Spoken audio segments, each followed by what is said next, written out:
Hello everyone, जय हिंद। जैसा हमने पिछले क्लास में क्लास 11th के सिलेबस को डिस्कस किया था, आज हम क्लास 12 के सिलेबस को डिस्कस करेंगे कि हमें इसमें क्या पढ़ना है और हमारे क्या क्या सिलेबस में रहेगा। ठीक है, तो आते हैं आगे। 12th में भी आपकी दो बुक रहेगी। ठीक है, फर्स्ट बुक है आपका कंटेम्प्रेरी वर्ल्ड पॉलिटिक्स। ठीक है, जिसमें हम वर्ल्ड की पॉलिटिक्स के बारे में डिस्कस करेंगे कि वर्ल्ड में क्या क्या कॉन्सेप्ट्स हैं पॉलिटिकल साइंस से रिलेटेड। चैप्टर क्या है आपका? The first chapter is the end of bipolarity. ठीक है, end of bipolarity it means, जैसे हमने देखा था कि कोल्ड वॉर के बाद से आपका जो वर्ल्ड था वो दो पोल्स में डिवाइड हो गया था। First was the leaded by USSR and second was leaded by the US and the European countries. तो यहाँ पर हम देखेंगे द एंड ऑफ बाइपोलरिटी मतलब कोल्ड वॉर के बाद से क्या होता है कि एक पोल जो आपका यूएसएसआर है वो कोलैप्स होकर डिसइंटीग्रेट हो जाता है।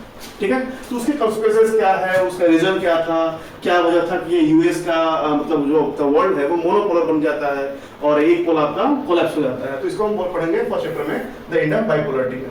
ठीक है, सेकंड है आपका कंटेम्परेरी सेंटर ऑफ पावर्स। अब हम देखेंगे कि आने वाले टाइम में धीरे धीरे क्या होता है, जब एक कंट्री का आपका इमरजेंस होता है, एक कंट्री का आपका मोनोपोली चल रही है, लेकिन आने वाले टाइम में ऐसे बहुत सारे देश होते हैं जो अपने आप को डेवलप करते हैं और नए इकोनॉमिक सेंटर बनते हैं वर्ल्ड के। ठीक है, उसको हम देखेंगे कंटेम्परेरी सेंटर ऑफ पावर्स। अब एग्जांपल क्या है इसका? फॉर एग्जांपल है आपका यूरोपियन यूनियन जो एक अल्टरनेटिव बन के आता है। ठीक है, सेकंड है अगर आप एशियन कंट्रीज में आते हैं तो एशियान या फिर सार्क कंट्रीज हो गई या बिमस्टेक हो गया, या फिर अगर हम इंडिविजुअल किसी देश का नाम ले तो चाइना हो गया। ठीक है, या फिर आप अपने देश इंडिया का भी एग्जांपल दे सकते हैं। ये क्या है आपके कंटेम्परेरी सेंटर ऑफ पावर्स है, अल्टरनेटिव पावर्स ऑफ पोल्स है। ठीक है, तो हम सेकंड चैप्टर में पढ़ेंगे इसको डिटेल में।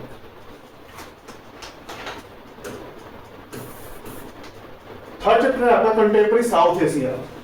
इसमें हम बेसिकली अपने एशिया और रीजनल आपके जो सेंटर्स है साउथ एशिया उसके बारे में डिस्कस करेंगे। नेक्स्ट रहेगा आपका इंटरनेशनल ऑर्गेनाइजेशंस। इसमें हम क्या देखा हमने कि सेकेंड वर्ल्ड वॉर के बाद से वर्ल्ड ने प्रयास किया कि आने वाले टाइम में ऐसे फिर से कोई वर्ल्ड के जो मेजर कंट्रीज है, स्पेशली आपका यूएई या फिर आपका यूएस हो गया, इन्होंने बेसिकली यह प्रयास किया कि आने वाले टाइम में फिर से वर्ल्ड वॉर जैसी सिचुएशन ना बने और हमारे इकोनॉमिक ग्रोथ एक बेहतर तरीके एक्सपोनेंशियल तरीके से हो पाए। इसके लिए उन्होंने अपना बहुत सारा ऑर्गेनाइजेशन या इंस्टीट्यूशंस को डिजाइन किया, जिसमें हम देखते हैं किसके बारे में, यूएन के बारे में देखते हैं। यूएन आपका क्या है? इंटरनेशनल ऑर्गेनाइजेशन है। ठीक है, इसमें हम आईएमओ के बारे में, आईएलओ के बारे में, वर्ल्ड बैंक के बारे में या फिर डब्ल्यूटीओ के बारे में, ये आपके सब क्या है? इंटरनेशनल ऑर्गेनाइजेशंस हैं। इनके बारे में हम डिस्कस करेंगे। ठीक है, फिफ्थ है security in the contemporary world, जिसमें हम स्पेशली सिक्योरिटी को लेकर कि हमारे सिक्योरिटी के चैलेंजेस क्या क्या हैं इन कंटेम्परेरी वर्ल्ड। ठीक है, उसके बारे में डिस्कस करेंगे। सिक्स्थ है आपका एनवायरमेंटल एंड नेचुरल रिसोर्सेज। यहाँ पर आपका थोड़ा सा टॉपिक जियोग्राफी से रिलेटेड मिलेगा, जहाँ पे हम इन्वायरमेंट के बारे में, इन्वायरमेंट को होने वाले लॉस के बारे में या फिर पोल्यूशन या फिर जो भी हमारा डेवलपमेंट के कारण जो कॉन्सिक्वेंसेस होते हैं उसके बारे में हम थोड़ा बहुत डिस्कस करेंगे आपके सिक्स चैप्टर में। और जो सेवन चैप्टर है आपका ग्लोबलाइजेशन। अभी हम देखते हैं क्या कि वर्ल्ड को हम एक छोटे से गांव के रूप में देखते हैं जहाँ पे हम इजीली कनेक्ट कर पाते हैं। जैसे आज से अगर आप 50 साल पहले जाओगे तो आज आप इंडिया में हो, अमेरिका में जाना यार उनसे कनेक्ट करना एक बहुत ही डिफिकल्ट टास्क था। और आज हम क्या देखते हैं कि आज हम सिर्फ एक मोबाइल फोन को खोलते हैं और अपने वीडियो कॉल के माध्यम से जो भी हमारे फ्रेंड रिलेटिव जहाँ भी होंगे उनसे कनेक्ट कर पाते हैं। या फिर हमारा जो फूड हैबिट है अगर एग्जांपल लेके चले तो, या फिर हमारा जो वियरिंग क्लॉथ्स है उसका एग्जांपल लेके चले तो सब कुछ हम पाते हैं क्या हो रहा है, एक्सचेंज हो रहा है। ठीक है, ऐसा नहीं कि जो यूरोपियन चीजें हैं सिर्फ यूरोप में ही बिकती है, वो आपको भारत में भी दिखाई देंगी। जो यूरोपियन कल्चर है सिर्फ वहीं पे है, जो चाइनीज कल्चर सिर्फ वहीं पे है। तो हम क्या देखते हैं कि आपका वर्ल्ड एक तरह से इंटीग्रेट हो रहा है, जहाँ पे हम चीजों को, कल्चर को, मनी को, इकोनॉमी को, हैबिट को, हर चीज को एक्सचेंज करते हैं। ठीक है, इसको हम देखेंगे ग्लोबलाइजेशन में। ठीक है, ये टोटल आपके चैप्टर 7 हो गए यहाँ पे कंटेम्परेरी वर्ल्ड ऑफ पॉलिटिक्स। अब ये है आपका मार्क्स का एलोकेशन जो वो आपका सीबीएसई बोर्ड एलोकेट करता है, किस चैप्टर से हम कितने नंबर के मार्क्स पूछेंगे। तो लगभग इक्वली इंपॉर्टेंट हर चैप्टर 6 6 6 6 करके हर चैप्टर में आएगा। ठीक है, और ओवरऑल आपका ये 40 मार्क्स का होगा एक बुक। ठीक है, अब आते हैं हम सेकंड वाली बुक पर। ये हमारी सेकंड बुक है क्लास 12 की, जिसका नाम है क्या?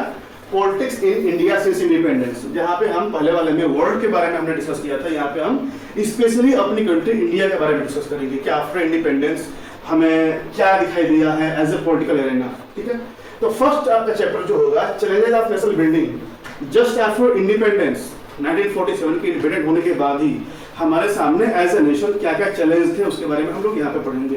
ठीक है, कि जैसे हमारा कंट्री डिवाइड हुई थी, टू नेशन थ्योरी के आधार पर डिवाइड हुई थी, एक इंडिया बना, एक पाकिस्तान बना, और फिर देखा हमने कि मास लेवल पे किलिंग्स हुई थी, लोग अपने घरों को छोड़ना पड़ा था। ये सब कुछ हम देखेंगे आपके चैलेंजेस के बिल्डिंग में, सब कुछ हमारा चैलेंज था। Era of one party dominance. अब हम क्या देखते हैं सेकंड वाले चैप्टर में कि हम ये देखेंगे कि आफ्टर इंडिपेंडेंस जब हमने डेमोक्रेसी को अडॉप्ट किया और जब हमारे यहाँ हमने इलेक्शन सिस्टम भी अडॉप्ट किया, तो एक पॉलिटिकल पार्टी थी। कौन सी पॉलिटिकल पार्टी? आईएनसी। आईएनसी मतलब इंडियन नेशनल कांग्रेस, जिसका एक लेगेसी रहा है आपके कब से? फ्रीडम फाइटर के दौरान से, फ्रीडम फाइट के दौरान से।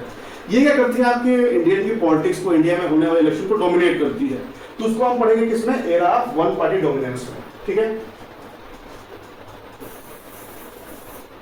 नेक्स्ट आता है पॉलिटिक्स ऑफ प्लान डेवलपमेंट। ऐसा देखेंगे क्या कि इसमें हम अगर बेसिकली बात करें तो पॉलिटिकल साइंस और इकोनॉमिक को एक तरीके से रिलेट करके चलेंगे कि आपकी कोई भी कंट्री हो, अगर वहाँ पे पॉलिटिक्स इंप्लीमेंट है या फिर किसी तरह का सिस्टम है, तो बिना इकोनॉमी के कंट्री नहीं चल सकती है। उसके लिए रेवेन्यू के जनरेट करने के या फिर डेवलपमेंट के क्या क्या सुविधाएं हो सकती है, क्या क्या आपके प्लानिंग हो सकती है। तो यहाँ हम देखेंगे पॉलिटिक्स इन प्लान डेवलपमेंट में। ठीक है, फोर्थ है इंडिया एक्सटर्नल रिलेशंस। अब यहाँ पे हम बेसिकली बात करेंगे भारत और भारत के बाहर से जो भी देश हैं उनसे हमारा रिलेशन कैसा है, स्पेशली हमारे नीबरहुड कंट्री के साथ, चाइना के साथ, पाकिस्तान के साथ, बांग्लादेश के साथ। ठीक है, तो हम यहाँ पे देखेंगे, और या फिर यूरोपियन यूनियन के साथ या फिर यूएस के साथ। यहाँ पे हम बेसिकली बात करेंगे कि भारत और भारत का जो रिलेशन है भारत के बाहर के देशों के साथ वो कैसा है और उसके क्या रिजल्ट है। ठीक है, नेक्स्ट है आपका फिफ्थ चैप्टर है इसमें, challenges to the restoration of the Congress system.